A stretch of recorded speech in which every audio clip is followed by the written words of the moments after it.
On which things should you keep an eye open when buying a car? Yeah, you're right, rust. Well, I didn't. This is my BMW E39 520i. I wanted to challenge myself, so I bought this car even though I knew it has some rust. But never would I ever expected that it has that much rust. In this video I'm going to remove some rust and start welding. But here's the catch, I've never fabricated sheet metal to match the shape of a car before. Let alone my welding skills, they are non-existent. Guys, it's really tough. But now you may ask yourself, how rusty is this car really? Well, it's pretty rusty. My whole hand fits into this gap. Have you ever tried to tear cardboard apart? This metal feels exactly like that. It's just holding together because of the plastic cover underneath. So let's start with cutting all of the rusty metal. As I was cutting away all of this metal, my thoughts began to wander.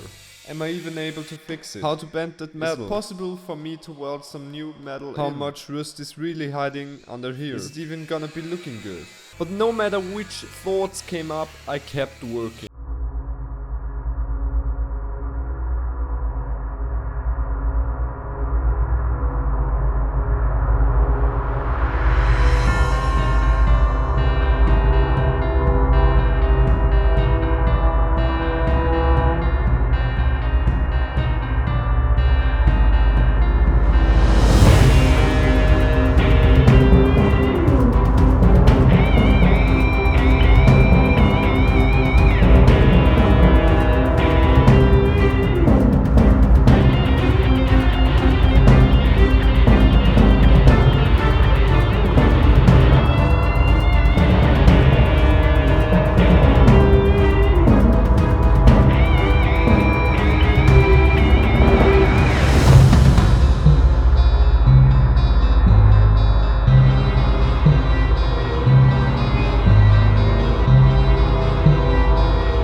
It was really hard.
At this point, I thought I made it, but then I had to scrap all of it and redo my whole work.